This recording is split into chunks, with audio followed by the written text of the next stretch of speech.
I'm not feeling well, like I'm not doing well. And they were like, well, there could be some hormonal shifts with the birth control that your body just has to get used to.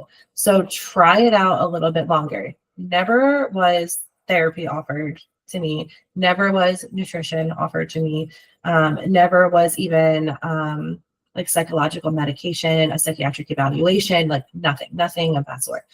And I don't remember anything before it. I just remember being in the car and calling my mom and saying, and this is obviously like a hard thing to say out loud, but like if I drive over 60 miles per hour and hit a big truck at that speed, I should die on impact, right? Welcome to Unapologetically Woman, the podcast where women come together to share their unfiltered experiences navigating womanhood. Join us as we dive into candid conversations about periods, perimenopause, postpartum bleeding, miscarriages, and more. This is a safe space where we embrace the raw, real, and often unspoken aspects of being a woman. Get ready to be empowered, inspired, and heard. This is Unapologetically Woman. Welcome back, everybody, to Unapologetically Woman. Today, we are here with Amanda, who is hailing out of the state of Pennsylvania, you guys. And she is the founder of Everlasting Wellness, which is a group practice specializing in women's issues.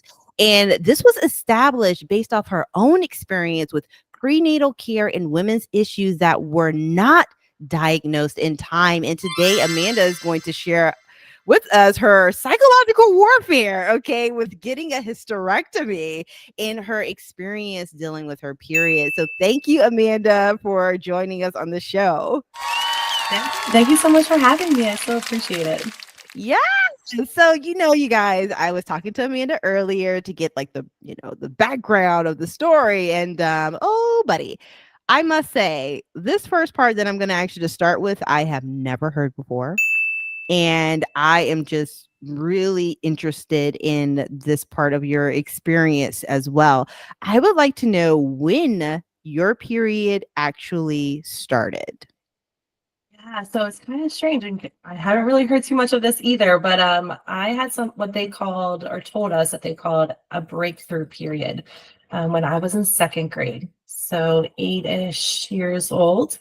And I'll never forget it because I remember being in a restaurant bathroom with my stepsister, and my mom came in, and I said, "Mom, I know I'm wiping correctly. Why is my underwear this color?" And she looked at it and was like, "No way. There's no way." And I said, "No way for what?" And then my stepsister's a little older than me, and she was like, "Did she get her period?" And my mom's like, "There's no way. She's too young."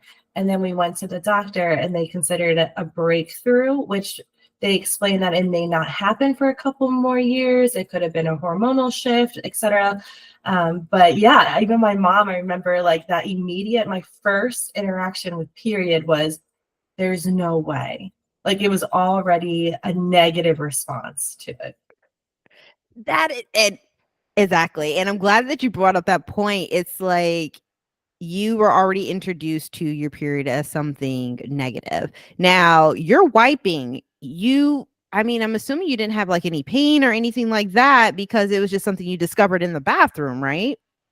Yeah, absolutely. And like, again, this is when I was like 8 years old. So I don't remember every little thing. I just remember like that moment of like, I know I'm wiping right. Why is my underwear this color? Because I know that there was like a stain or wetness on my underwear. And that's where I was a little confused. Okay. So you're having a breakthrough period and they say that, oh, this could be hormonally done, right? But did they actually do any tests? Not that I'm aware of at all. I feel like I would remember some piece of that. My mom has also never said anything because even when we've talked about it before, she just kind of said, "Yeah, that was like a weird just moment." And then you didn't get it until fourth grade.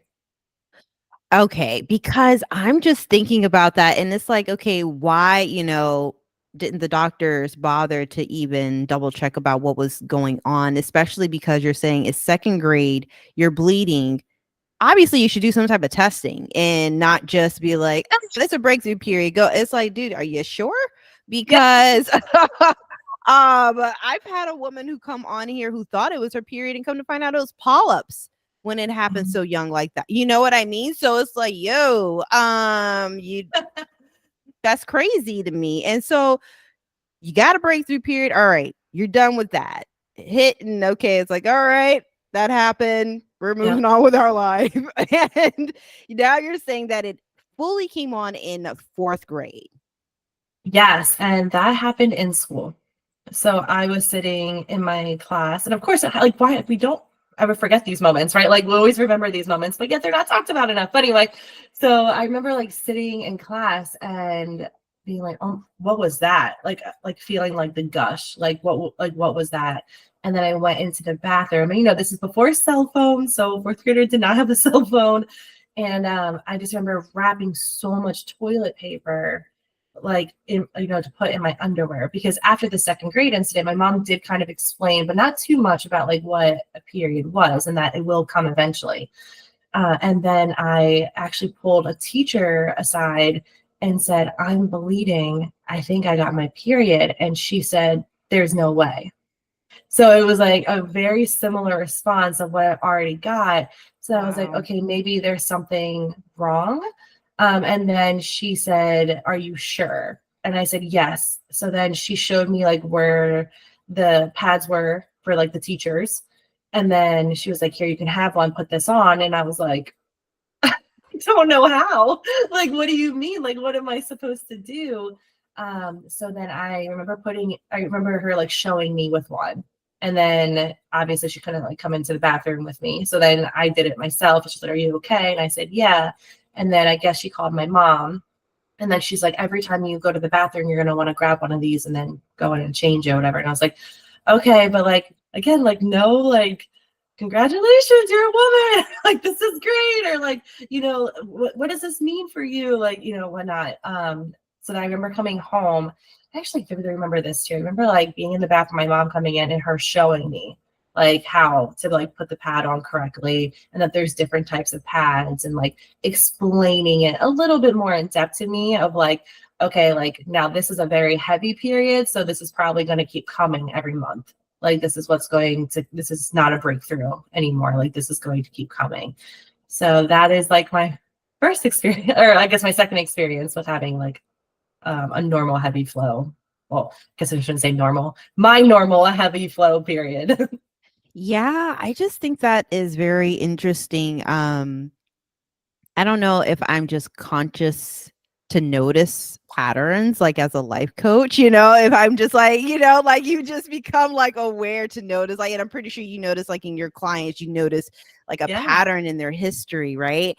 And that pattern of "there's no way," that denial of what you were going through as a woman started in second grade and it didn't stop in fourth grade. So this is something that, I really want women to understand and listen to, because these things are embedded in our subconscious, whether we know it or not. And from the ages of, from the time that you're born to the age of 7, we are considered under hypnosis.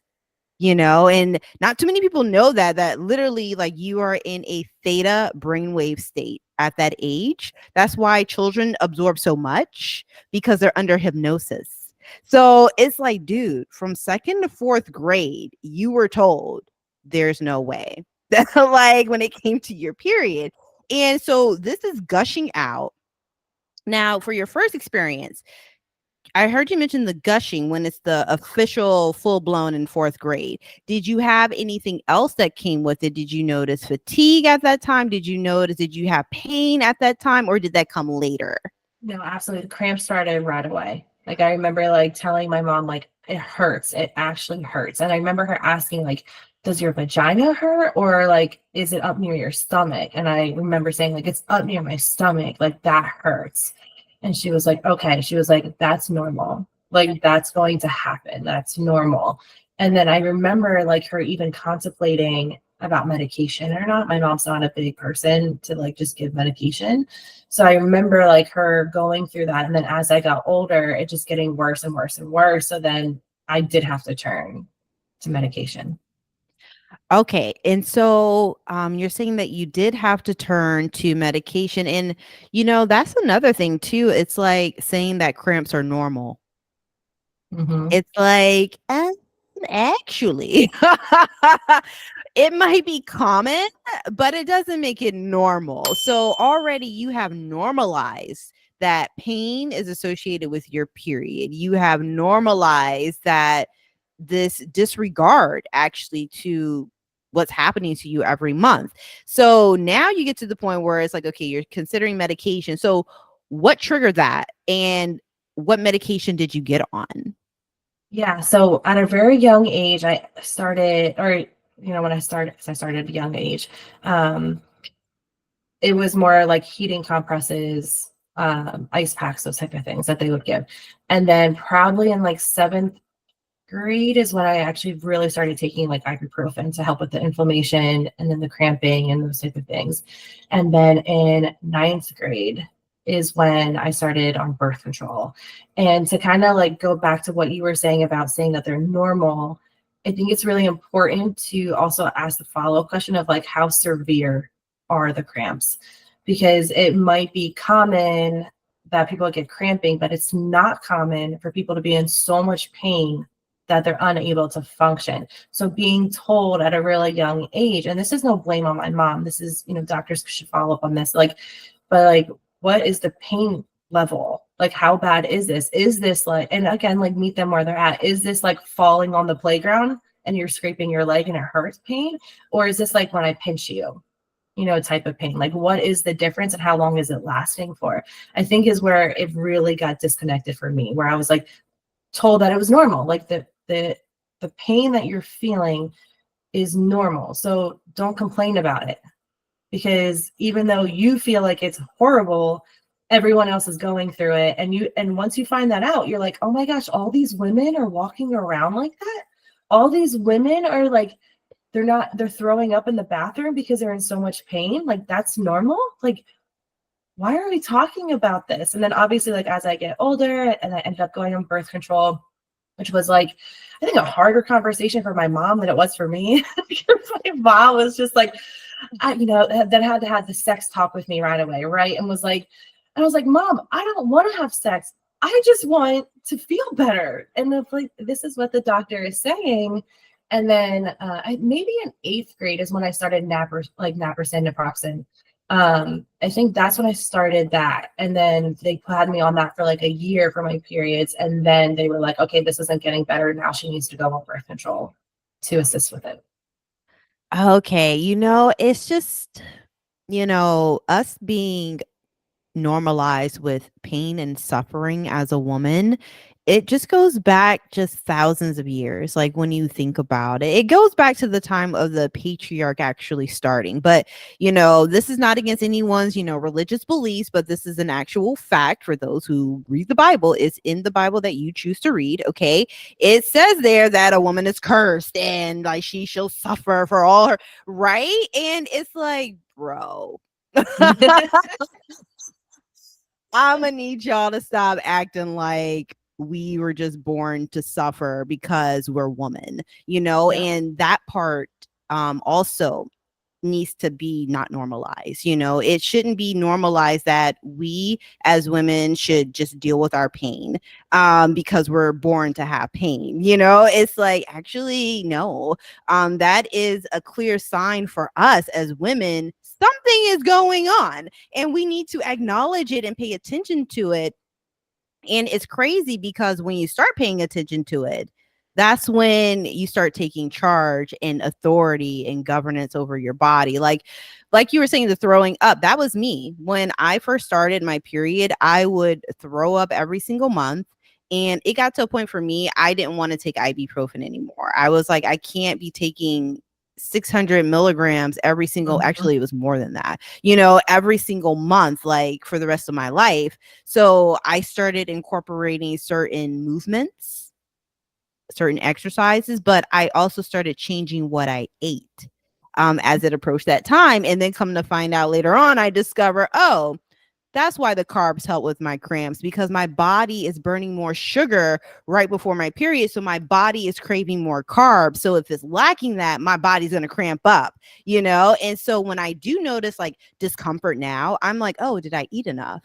Oh, did I Mhm. have enough water? You know, so it's like, oh, so I learned how to do this with food, you know, food and movement. Like, and to this day, I don't get cramps. I don't get cramps. And it's just like, wow, like we as women should be taught that as a young age on how to regulate our period, because we can track our period. Mhm. You know, did you know that at that age? Oh no, no, no. Like none of that info is revealed to you, right? So your mom, oh, you know what is revealed to us is a good point you brought up. She's worried about you having sexual intercourse when it comes to this birth control. And that's Mhm. what they teach us about our period, right? They only focus on sex. Oh, you know, you getting pregnant and not getting pregnant. They don't focus on the other aspects because Right. that's all they think about us as women is just fertility. You know, like that's it. But it's like there's more to our reproductive health than just Yeah. reproductive. It's also health too. Like it's a part of our health in general, like that comes with that. So you get on this birth control. Finally, you know, your mom's like, okay, you know, like what happens then once you get on this birth? Like, did it solve the issue? Like, what was your experience? Yeah, so I can't remember completely, but I do remember in the beginning like feeling some sense of relief. I remember it not being all the time because I actually have this like memory of being in ninth grade, I think I was in an English class. And I remember having to go to the nurse and she gave me a heating pad and said, go back to class. And I remember sitting in my English class, like literally hunched over, like on my desk. And my English, I went to a Catholic school, and my English teacher is saying, "You need to put your head up." And I was like, "I can't. I'm in so much pain." And she was like, "You need to sit up." And so then I like tried my best to sit up, but like that movement of even like just sitting and like it pulling, like it hurt so bad. So then I remember like asking to like go get a drink or go back to the nurse. And she was like, "You already have a heating pad." The nurse assessed and sent you back. And she did not assess. She said, "What's wrong?" I said, "I'm having really bad cramps." And she said, "Here's a heating pad, go back to class." So it was like I didn't get offered Tylenol, I didn't get offered ibuprofen, I didn't get offered anything. I was just told to go. So I do remember taking birth control before that. Like, so I know I was already on birth control. I just can't remember if it was like not enough time for it to work or whatever. But I do remember being on birth control. So I remember like telling a friend afterwards because they were like, "Why do you look so white?" And I was like, "It's my period." And they were like, "Oh, I thought your birth control was supposed to help with that." And I was like, "I thought so too." So I remember thinking that. And then I stayed on birth control. I switched a lot because it was like the cramping is still really bad. The flow is still really bad. Like, what am I supposed to do? And then I remember like I was very active in like cheerleading and like I did field hockey for a little bit. I really like gym class, like those type of things. And I couldn't do them like when was on my period. So then they were like, "Oh yeah, use tampons, do this." So I was like, "Okay, tampons are supposed to be the lifesaver." I remember like inserting, having to take right back out. Like there was no point of putting a tampon in because I would just I would make it expand immediately, and then it would cause pain. So then I also had a lot of pain with tampons, and then went into like my sexual history that also like continued with sexual pain. So I just had a lot of like reproductive like issues that no one talked to me about. So I was on birth control, stayed on birth control, going back and forth a lot. Always stayed on it because it was like that fear of like if you get off of it, all these things are going to happen again and da da da. So I went to college and they came out with like this new birth control that it was like 3 months you didn't have to have your period, and then a month you would have it, and then 3 months. And I was like, this is like a godsend. So I remember like talking to my mom about it, and she was like, "Absolutely, Amanda, like go make it a doctor's appointment, like go do your thing." So I went to the doctor and they were like, "Absolutely, like this might really help you." And I was like, "Perfect." I was on it for maybe like 6-ish months. And I was in college, and obviously college is very stressful. I moved in with my now husband, but boyfriend at the time. So it was a lot of stuff going on, and I understand that. But like mentally, I was not doing okay. Like I could feel it slipping. I could feel that my mental health was not doing okay. I was in school for social work. So I was like, I know that I'm not supposed to be feeling this way. I remember going to the doctor and explaining to the doctor, like, I'm not feeling well, like I'm not doing well. And they were like, well, there could be some hormonal shifts with the birth control that your body just has to get used to. So try it out a little bit longer. Never was therapy offered to me, never was nutrition offered to me, never was even like psychological medication, a psychiatric evaluation, like nothing of that sort. And I don't remember anything before it. I just remember being in the car and calling my mom and saying, and this is obviously like a hard thing to say out loud, but like, if I drive over 60 miles per hour and hit a big truck at that speed, I should die on impact, right? And she was like, where are you? And I was just bawling, like hysterical. And I was like, I'm going to Delaware. And she was like, why are you going to Delaware? And I said, because there's more highways there. And she was like, what? And she was like, pull over. Where are you? I'm coming to get you. And again, like, this is before like sharing your PIN or like, sharing your location. So I was like, I don't know where I'm at. I went to school at Westchester. So like Delaware was not that far. So it's not like I was far away from Westchester, but my family lived almost an hour away from Westchester. But she was like, I'm coming to get you. And I honestly don't remember anything after that. I feel like that was like a trauma block for me, where it was like my brain can't take any more of it. And I honestly don't remember anymore. I don't remember if I did pull over. I don't remember if she came and got me. Obviously, I'm still here. It worked out. But I remember getting off birth control the next day and was like, it has to be this. And then ever since then, I have not been on birth control. I found other sources. I started a family planning method instead of really tracking my periods. It was probably like 2011, 2012-ish, like the period app trackers were really coming out. So I started downloading them on my phone. iPhone started coming out, like, whatever, everyone was getting them. So then I started really keeping track so that I could do the family planning method. And I remember my doctor, like, every visit, are you ready to go back on birth control? No, like, I'm never touching this stuff ever again. And I mean, fast forward just 10 years and I'll come back. But after having kids, every postpartum appointment is, what birth control do you want to go on? What is it? And then before my hysterectomy, it was, let's try birth control first. No, like, I'm not touching that stuff ever again. That's crazy, because you're clearly saying that you had suicidal thoughts, and yet they are pushing you to go back on birth control, which is insane. And it also shows the limit amount of information that they have on women's health, because that's all they know is birth control. Because they know, okay, it's related to our hormones, that they know, but the only way they know how to control hormones apparently was through birth control at that time, and unfortunately, like that, we as women end up suffering because of that. There was a woman who came on and spoke about, like, there was this one that, like, and she had a home birth in 1993. Okay. So she's like, older than us. And she was talking about how they had the one where it goes into your arm and it like dispenses. And she was like, it doesn't even exist anymore because it doesn't work. She ended up getting pregnant. And I was just like, what the hell, man? Like, it's so insane to me. And,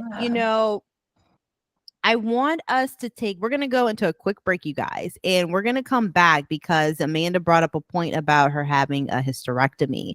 And I want to talk about, to talk about the journey that led up to that hysterectomy, because right now you're in college, and now we're going to go into the point where this is after college. So stay tuned, you guys. Hey there, fabulous people. If you're loving what you see, don't just watch, be part of the journey. Hit that like button to show some love and subscribe so you never miss out on what's coming next. Go ahead, click that bell icon too, because trust me, you don't want to miss what's next. Let's grow this community together. Welcome back, everybody, to Unapologetically Woman. So today, Amanda is sharing her story about her horrific experience with her periods and no one hearing her, which is a very common theme among women. Our voices not being heard when it comes to our health, because society has deemed, because we are a woman, we are born to suffer and go through pain. And unfortunately, we internalize that information ourselves and believe that of ourselves. So now we're in this part of Amanda's story. Okay, she's out of college. Okay, and now we're gonna get to Amanda's pregnancy. Okay, because I know a little bit of backstory about Amanda's pregnancy. Okay, so earlier when we were speaking, you were saying how you were using breastfeeding to delay your periods because you were going through so much trauma with your period. And I want to know, how did you find out about the breastfeeding delaying your period, and what made you be like, okay, we go do this? Yeah, so I had another mental health journey with pregnancy. So I ended up developing perinatal mood and anxiety disorders, and I ended up developing OCD. So one of my coping mechanisms was to intellectualize everything. So if something came up, I had to know everything about it inside and out, and I needed to tell everybody about it, which I still have slightly, but I'm working on it. But that's how I found out. So when I was pregnant, I did not have the best pregnancy, and then I developed, PMADS. So then I started researching everything about pregnancy and postpartum, everything. And my husband really wanted me to breastfeed, and I really wanted to breastfeed. So I had the support there to because breastfeeding is not easy. If anyone's ever done it, it's not easy to do, and it's definitely not easy to sustain. I think a lot of people also think that it's just something that comes supernatural, and it doesn't. It does take time. It takes work. Again, something else about womanhood that we don't talk about, and then develops mental health issues because then you feel bad about it. But anyway, different topic, different story. Right? So my husband and I both did a lot of research on it, and we were like, this is what we're doing. And the one thing I read was sometimes, not all the time, but sometimes breastfeeding can reduce or eliminate your period during that time. And I remember looking at my husband we're doing this. I'm doing this, and this is what we're doing. And then again, because I just obsessed over everything, I ended up I got diagnosed with gestational diabetes. And then so I obsessed over that, and how can I make sure that the baby is healthy? How can I make sure that I'm being a good mom already, etc. So there was something called harvesting.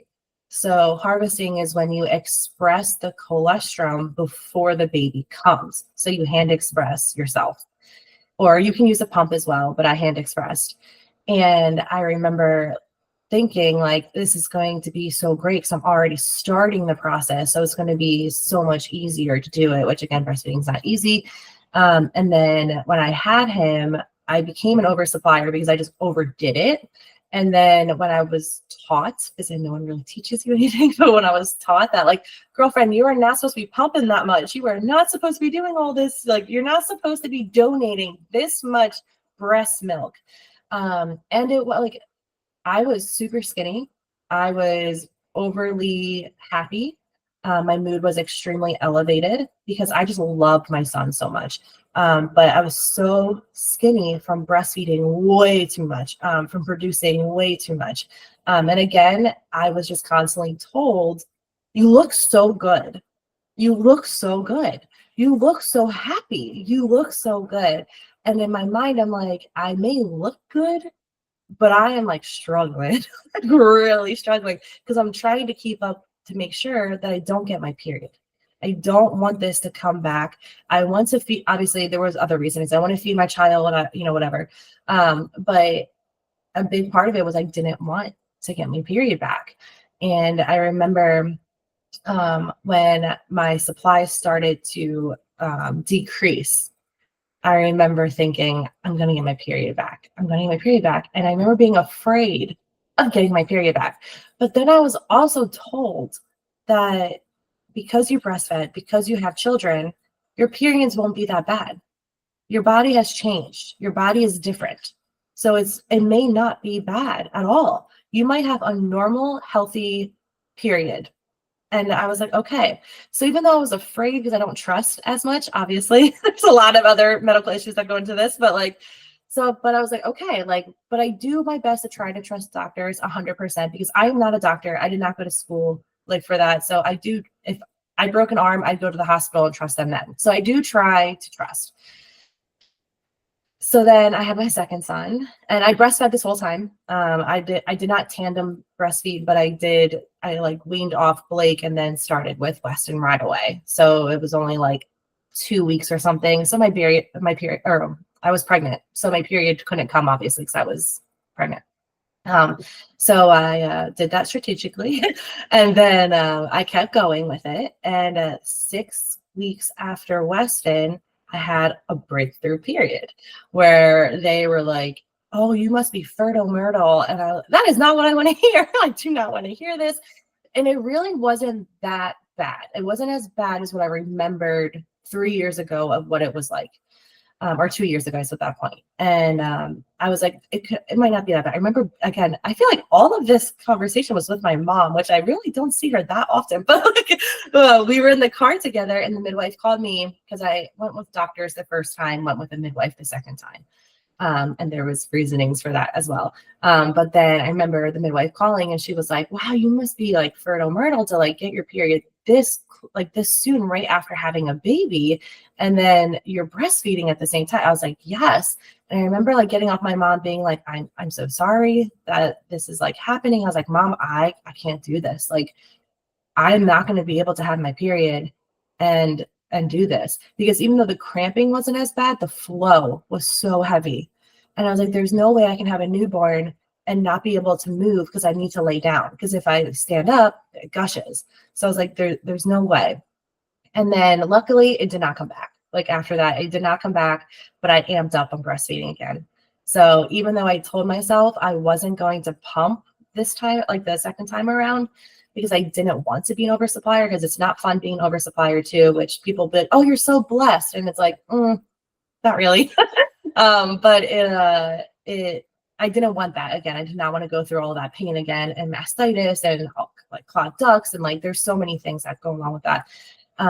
So then I remember amping up and I took the pump out and I remember taking the pump out and my husband's like, what are you doing? And I was like, I got to take the pump out. I got to make sure that I don't do this. And he was just like, you said you weren't going to do it. I was like, I know, but I have to, I got to do it. And it stinks because it was fear-based. It was all fear-based. So then I did breastfeed for 2.5 years with him. So then it was almost 4+ years altogether. And then as soon as I stopped breastfeeding, came back with vengeance. And I remember going to the doctor saying, I thought you said that it was going to be better. So my son is 3 now. So I guess it's been it was a year of that. And okay, so it was a year that I wasn't breastfeeding, period came back, and it was just horrific. I could not go anywhere. I couldn't do anything. And then if I did, I was super uncomfortable. Again, tampons didn't work for me. So I had to wear the big ass maxi pads. And then I'm also a bigger girl. I'm not super thin anymore. So I had to double it too. Cause you need the front, you need the back. Cause they don't make pads for all shapes and sizes. Don't let anyone fool you on that. So I had to do that. So it was always, especially in the summer was so gross. It has a smell to it. It was just this is horrible. I don't want to be anywhere. And my periods were lasting for 1.5 to 2 weeks. So I was only really getting a 2-week break to function. And again, that's not good for your mental health. So then I started talking to my doctor about it and they were like, birth control. And I was like, I'm not going back on birth control. Stop asking me. I'm not doing it. I remember sitting with one of the nurse practitioners and she was like, she's so sweet. She's so nice. I don't want to say was, because she is, and she's still practicing, and she is so sweet. And she was like, I feel like you're not giving it a shot. And because your body has changed so much, I don't think you will have the same reaction that you did before. And you are also a therapist yourself. So I think you would know the signs and symptoms. And again, I respect this woman 100%. But when I walked out of that room, I felt dumb. And I was like, I am a professional. I do know about this stuff. So in the room, I agreed to try it. And she called the script in. It was right across the street. So I could have just went and got it. And I called my husband and I was like, I can't do this. Like, I'm literally like having like a psychological warfare in my brain right now of like, listen to the doctor, know that you know what happens. Like, listen to this person who you do truly trust. Like, no, there has to be other things. Like, there has to be something else. And I did not go pick it up. I couldn't do it. I remember sitting there and like sitting in the parking lot and I was like, I can't do it. So then I drove home and my husband was like, just give it like 2 days and see how you feel then. Like, you're having a trauma response, because, now he knows fancy words from me being a therapist. But he's like, you're having a trauma response. Like, just give it a couple days, see if you still feel that way. So I did. And it was like, nope, I'm not doing it. So then I my charted her, and which is like a messaging. And I messaged her and was like, thank you so much for taking the time to meet with me. However, I've decided that I'm not going to do this. Can I please, what is the next step? Would it be an ablation? And she wrote back, I will schedule with the doctor to discuss an ablation. And then I did meet with the doctor, and the doctor was like, if you want us to do the ablation, of course, we can try the ablation, see what happens. So then I had the ablation, and it did absolutely nothing. And I called in and was like, it's not working. And the response was, give it a couple of weeks, see what happens. It's like, that doesn't make sense. If you already scraped it, if anything, it'd be like growing back. But like, I was like, okay, whatever. And then, which I even didn't even tell you, but we had a flood in our home, and we actually were displaced for 4 months. And it was horrific. We almost drowned, and it was a whole another story in itself. But I had the ablation, and then like 4 weeks later is when the flood happened. So then everything kind of got put on pause because we were trying to figure out where to live. We were couch surfing. We were at our mom's house. We were at a hotel, like with 2 kids and 2 dogs. Like, it was so much fun. So things were put on pause. And then when things became a little bit more stable, my doctor did actually reach out to me. I do work with him on a professional level too. And he was like, I saw what happened to your family. Do you want to start having this other conversation? And I was like, yes, like, I'm ready for it. So then we moved into our house that we're living in now. And then I said to my husband, like, I need to do something. I can't keep doing this. Like, we're still dealing with our own trauma that we just went through. And now I'm still like petrified of having this period and like not being able to do anything. And then I got diagnosed with PMDD, which is like, the week before your period, like, you're batshit crazy. So it was like, I can't keep going this cycle anymore. I can't keep doing this. Station of the hysterectomy. He did not mention about having a full hysterectomy. He was like, you're way too young to have a full hysterectomy. I was 32, and he was like, I don't ever want that for you. He did ask about like my family history and like their medical history, and I did explain all of that to him. And he was honestly probably the first person that I did feel heard from, that he was listening, but he also dealt with me for a couple of years before that. But like in that moment, and I don't know if it was because like, damn, this girl and her family just went through hell and back and almost died. She doesn't deserve to keep going through this. So I don't know if that was the case, if that didn't happen to me and he didn't know about it, if it would still be the conversation of like, let's try another ablation and see if that works. Some people need multiple ablations, because that was the original conversation that I had. So anyway, then I had the hysterectomy at 32 years old. And at first I did not think it was going to bother me. But when that body part moves from your body, is removed, and you wake up and you're like, wow, I really can't ever have children again, ever. So at 32 years old, having to make that decision and then dealing with the consequence, because up front I was like, yeah, fuck this, I'm done. Like, I want the period gone, I want the cramps gone, I want all this done, like, go. But then when you sit with it and you're like, wow, like, even though my husband and I do not want more children, that's not, it was that the choice was taken away from me because there wasn't, or at least I wasn't told that there were alternatives to doing something different. Or if there was alternatives, it wasn't going to do anything more for me than what they have offered, which was birth control and ablation. So that's kind of still like kind of like what I'm going through a little bit too, of like going through those up and down moments. It is definitely not an easy decision to come about, but I will say it was amazing. So I do not get my period anymore, obviously, at all. I have minimal cramping. I still have I still obviously like go through my like the cycle piece of it. Like my hormones are still there. So my face still breaks out a little bit. You know, I still have like a little bit of cramping. Like some months I don't even notice that I like went through it or whatever. So that stuff is like a godsend. I had a coworker who encouraged me to really think about it because she went through it. And she was like, Amanda, it was the best thing that I ever did. Now she has a totally different story. So there was also some things that like she wishes that she could have done first. But, you know, period wise, like that relationship now is terminated. Like it is gone. Like we no longer have to deal with this relationship that was so traumatic for us, like abusive relationship since I was in fourth grade, essentially. Like, and now we don't have it anymore. Wow. So the hysterectomy definitely it helped you in your journey because you were suffering so much from the periods, but also like you said, the psychological effect. It's like, whoa, this is not possible. And it's interesting you said that because I had a woman who is going through perimenopause. On She was talking about how it's like a grieving period to like kind of realize you're going through this transition Yeah. where you're not in.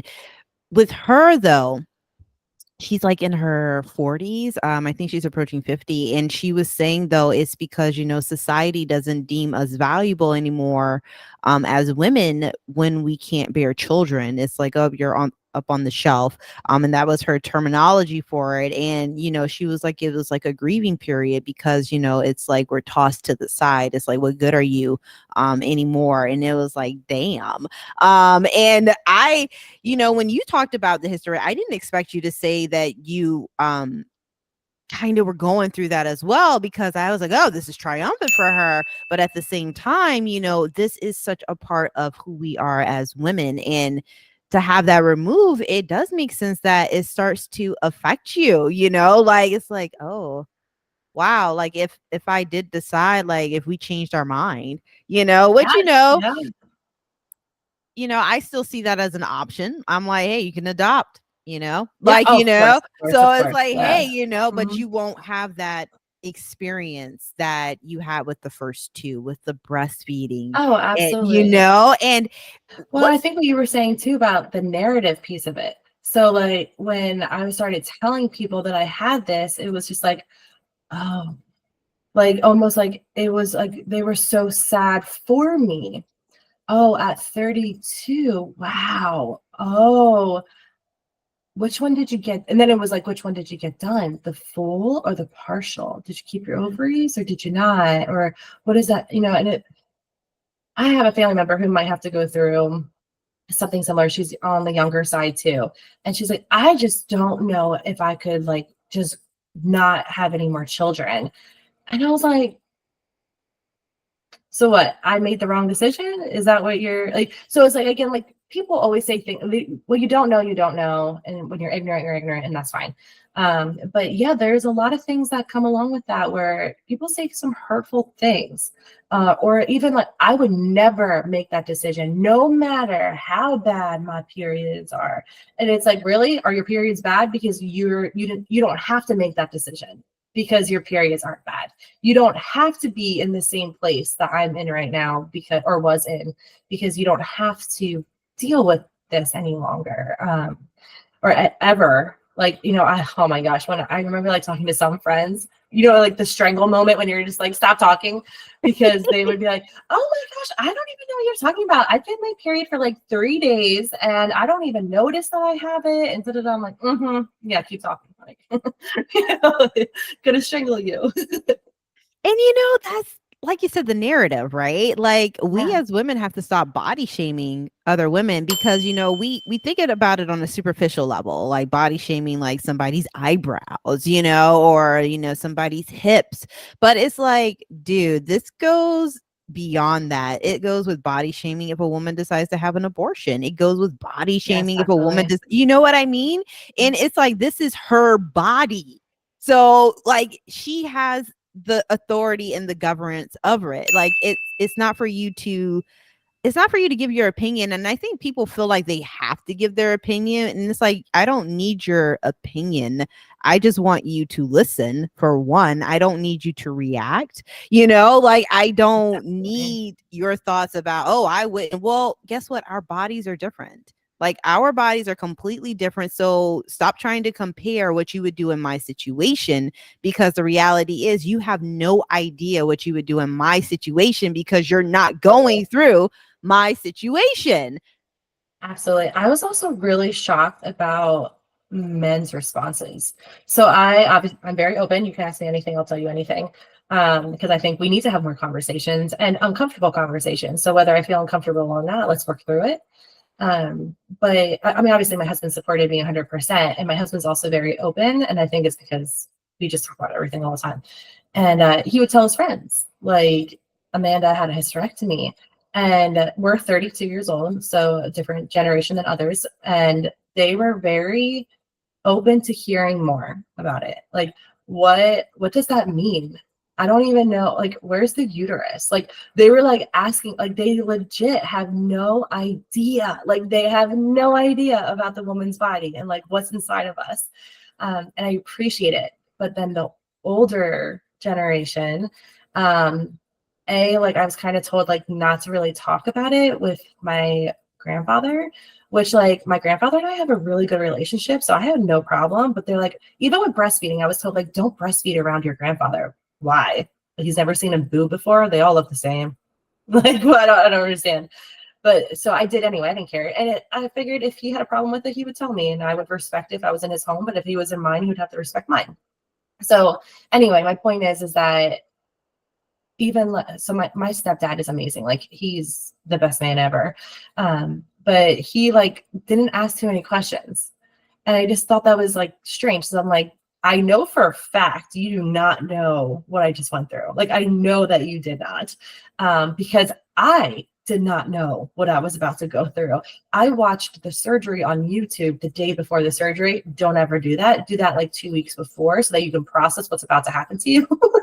And also that people didn't know the difference between a laparoscopic surgery versus a vaginal. So I had a vaginal, and when people were like, oh, you had it the easy way. And I was like, oh my God, this goes back to like the C-section vaginal thing, right? Where it's like, again, it's like women said it to me and men said it to me, So it was like this constant like battle again. And it's like, why are we doing this to each other? Like, both are major surgeries. Both you have the same recovery time. Like, both you're going through the same exact things, other than that one wasn't cut into a certain part of the muscle, but you're still getting cut into a different part of the muscle. And it also goes to like, the vagina is an amazing, strong muscle, right? Like, everything about it is just, it's truly amazing. But it's still a muscle. Like, there's still muscles, there's still so many things in there, and it's being cut into. So no matter how strong it is, it still hurts. Like, it still is in recovery. You can still hurt it, right? Which I think some people forget, that you can hurt vaginas and you can hurt women like that. That's just whatever. That's a whole other topic. But it is there. And I was shocked, like, to kind of see. And again, like, not even that there's a huge age gap. It was like almost like 20 years, 30 years, whatever. But people my age, the men and yeah, of course they care about me, so maybe that's why they were also interested in it, but they were truly interested. Like, even one of our friends who, like, politically is on a very different spectrum than I am in, he came to visit us, and I we were talking about it, and his fiance, we were talking about his fiance and whatnot, and we were talking about what happened, and she was asking a little bit of questions, and then he was just listening, like, really, like, I could tell he was, like, processing what I was saying. And then he asked a couple questions, and I was just like, I would have never have expected you to ask me this, like, ever, like, especially him, where it was like, like, almost like women are under men type thing. And so I was, like, really shocked. And then afterwards, he even said, I really appreciate you talking about this openly, because if this ever happens to my fiance, I want to be there for her. And I feel like now I'm more educated, like, on it. And I was like, is this all we have to do? Like, do we just have to, like, get all these men together? Just be like, you need to listen to this. And, like, obviously some aren't going to retain it or care. But I think it is an education piece. Like, again, even for myself, I did not know really what a hysterectomy was. I mean, I heard the verbiage, like, I heard that people get it done. I knew it was a surgery. I knew what kind of surgery it was, but I didn't know how they did it. I didn't know there was two different options. I didn't know that, some women get it because they have cancer. Some women get it because they have endo. And that also blew my mind too, that so many people had opinions on it and they didn't know why I got it done. Isn't So, that like, interesting? yeah, like, what if I had stage 4 cancer and I needed to, like, uterine cancer, I needed to get it removed? Like, you don't even know, and yet you still have opinions on it. Yes. And, you know, I'm just like, when you get to a point where you're just like, fuck people's opinions, like, it's just like, fuck it, because it's, especially when someone's opinion is coming out of ignorance, and that is actually like the point of many women coming out to speak about what they are going through, because people do not know, because women were silenced for so long. And also, we were talking about this the other day, actually, the sex education that they do, how they separate the boys and the girls. And it's like, that needs to stop, because boys need to understand what's happening in the female body, and they need to stop making this mockery around our periods. It's like, oh, well, you must be on your period because I'm upset about something. And it's like, you know what? I am upset, and I'm upset because you just disrespected me, whether I'm on my period or not. And my period is just, it's just getting me more in tune with your bullshit quicker. That's all. Okay. I am just, it's my spidey sense. Okay. Like, this is my superpower. I'm owning it. You're a dick. Like, because men are a factor in our health. Look at the laws. We have laws that tell us what we can do or not do with that is absolutely fucking ridiculous. And, so in men, and, and then women who agree with these men who are putting in these laws. And it's like, bro, I'm going to need all of us to talk and understand scientifically, biologically, we are different, and it's okay.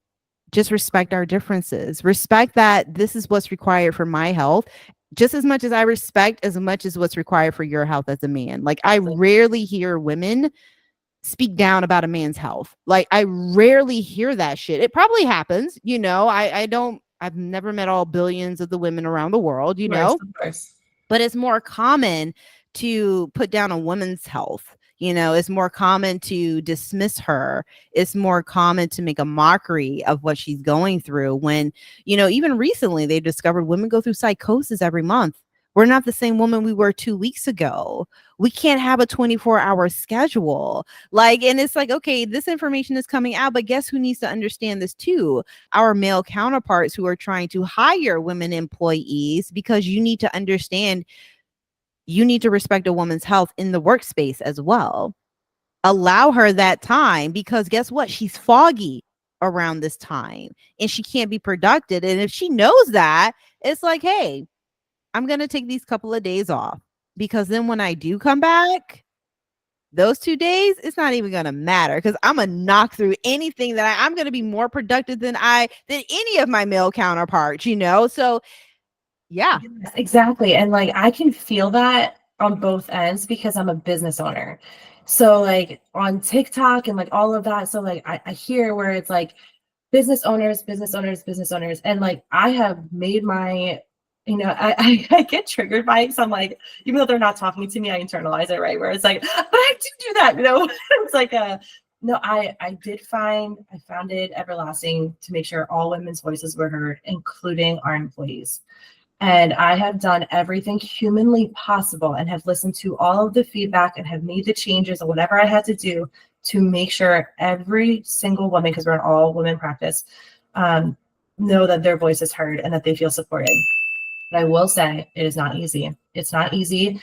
And financially, it scares me because exactly kind of like what you were saying is like if people take off, especially in our business, because we're fee for service, right? So people take off, the business is losing money. But I also don't want them to have to use PTO for something like what you're talking about, right? So then I usually give that grace. Don't take PTO, try to flex your schedule, try to move your clients or whatever you need to do. It needs to be a larger conversation in government because business owners can't give what needs to be given because as a small business owner, we're going to get destroyed and it's going to be only corporations ruling the world as it already is.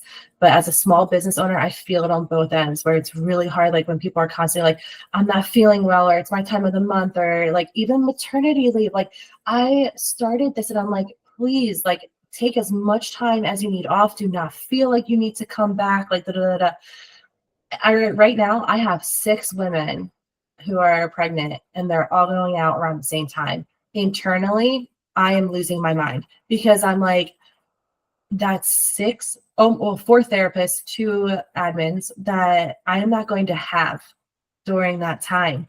And even though like as a person who cares about them and women in general, I'm so ecstatic for them and like I want them to take as much time off.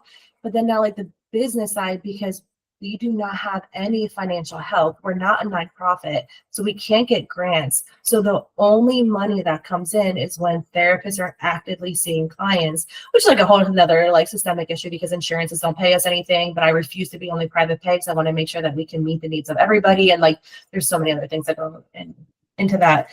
So I know I could be making better. I shouldn't say better. I could be making more financial, healthier business decisions. But if you do that, it is very hard to also be aligned with your own vision, morals, and values. And it's really tricky. And I honestly sometimes wonder if that's why there are more male CEOs and entrepreneurs than there are women. Because I feel like as women, we can sit there and we can hear them, right? Because our voice is always silent, not always, but it has been silenced. So now we want to hear our employees out. So we try to hear it out and then we try to make it, but we don't have any support by like the government or even like our community sometimes, which is like hard to say out loud too, because we give so much to the community, but that is kind of like the balance. So again, it's like this, I truly hope, and like, because I'm trying to be realistic here, in like 100 to 200 years, that like it won't be like this, and that like there will be like government funded leave for women or anyone who's going through a surgery and not have to use PTO or have to go through certain, because oh my gosh, I feel bad like saying this out loud, but like if men had periods, this would already be in place. But because we were told to shut up and sit there and suck it up for so long, that is what we have done. And now that we are getting louder, laws are being put in place that we can no longer be loud. So if we weren't so loud, so on TikTok, I get both sides sometimes. And I heard this one TikTok that was like, if women weren't so annoying and so loud, Roe versus Wade would have never been overturned. And I was like, what? Like, what did you just say? Like, if they would have just sat there, they would have still had, he said something like, they still would have been able to kill those babies. And it's like, you have no idea what you're talking about. Like, you have no idea. And like, when I hear those things, it like kills me to the core, because it's like, it's 2024. It's 2024. Like, what are we saying out loud? And why is this even allowed to be like said at this point? It's very frustrating. But to go back to my original point, is I can see how it's hard for a business owner and a women entrepreneur, and there needs to be changes everywhere. And unfortunately, it does have to start from the higher, because it needs to trickle down, because we can only do so much without having to close our business. And then now there's no place at all, for women to do it. And I've been in that situation where, like, the last like year, I've had to change some things that I don't want to change. But if I do keep doing what I was doing, I'm not going to have a business in 2 years. So it's really hard, because it's like, I don't want to change it, because women deserve this. Like, we fucking deserve this. Like, the shit that we have to go through, the shit that we have to deal with, like, we deserve this. And there are so many things now that we like, as a business owner, you can't do. Like, your hands are literally tied in order to keep the business up and running. And that's funny that you say that, because like when I work, because that's my point, like as a business consultant, I incorporate policies to support women's health. So it's not just PTO days. I talk about period days and how they can actually implement that. And I usually say, hey, it should be at least a retainer for 3 months, because we have to, one, women, do they even track their period? Do they even know when it's coming on? Because that's going to affect things. Because if you know and you have the knowledge, hey, around this time, I get really foggy. So you know what? Guess what? Don't do anything that requires a lot of mental thinking. Do something that is more low task, maybe just clearing out your emails or clearing out the things that are on your desktop that are just taking too much up. And it's like, it's not even there. You haven't looked at it in months. Why is it still there? Clear out things, use it as a time to declutter, and it becomes a point of, also being willing to do it. It's like, okay, so if Susie is going to be out around this time, guess what? That means you hire a PRN, someone who comes in just when you need them to come in to fill in for her, because also women get scared to speak. Yeah. Because of their period, because they feel that they're going to be punished by their employers because they're not feeling well. So they try to push through it. They pop these medications, and it's not right. We are deserving, and our time is now. Fuck it. I'm like, I promote it now. Like, I'm so serious. Like, and it does take at least 3 months, because you have to get women adjusted as well. You have to get people's schedule adjusted. And even I work with a lot of women executives. So, they're able to move their schedule around. And one of the big things for them is being willing to rest, because they feel less than, because they're resting. And it's like, so what? It's like, look at your productivity report. It's been better than it has ever been. And I'm like, and you're outshining. Like, so what? You had to take those 2 days off. So what? Like, it did not. And they realize how, like, their well-being is so much optimized after detaching from those stigmas, and it's like, oh, well, then I'm gonna be far behind. Actually, no, you won't, because there are certain times of the month where you just have so much energy that it's just like, like, and you're just going in, and that's normal. And I think normalizing a woman's schedule, even to society, even with the government, like, this needs to be known, like, hey, stop trying to have us live up to a man's standard, because we are a woman. And we are being loud, we are roaring, and you know what, fuck Roe versus Wade. Okay, like, fuck that shit. Like, on the real, fuck that shit. If you want to have a fucking abortion, okay, ladies, if you need to have an abortion, get to where you can get one. Okay, like, you will have support with you. And I want to thank you, Amanda, for coming on and sharing the raw and authentic experience of your stories, and even the narratives that are painted around what you are personally going through, and how that actually, like, affects you. I really appreciate that. And before we go, I would love for you to let us know how we can support you and what you are doing. Honestly, the best thing anyone can ever do is just support other women. Support other women. Let them know that they are heard. If you cannot hear them at this moment because we have enough on our plates, then that's okay. Give them someone that they can go to. So encourage counseling, encourage that you have an unbiased person to reach out, that they can reach out to and talk to. Find a therapist that specializes in women's issues. If you have a specific issue, find a therapist that specializes in that specific issue. When I was going through my stuff, I went through 7 therapists until I found somebody who worked for me, because I needed someone who was very specific and knew what I was talking about. I don't want to re-educate people, and you don't have to re-educate people. You can find somebody who's already educated in your specific issue that you want to, and just keep talking. Like you said, roaring, I love that word. Like, yes, like just keep being loud. Don't let people silence you, even when it feels like the majority is, because they're going to tell you that the majority is silent. And it's not true, I promise. It might not be as loud in your ear, but it's loud in other ways. Yes, that is absolutely beautiful. Oh my gosh, you guys, make sure you show your love and support to Amanda. If you are listening to this on iTunes, her information is going to be available down in the podcast description. And if you are watching this on YouTube, her information is down available in the description below on YouTube. And I definitely admire Amanda's story. And one theme I definitely feel around this is to, like you said, be non-biased. And I want to say be non-judgmental. I feel like that comes up too easily in judging another woman's perspective. And women, it starts with us. It starts with us not judging other women. If it's so easy for you to judge other women, that's because you're judging yourself.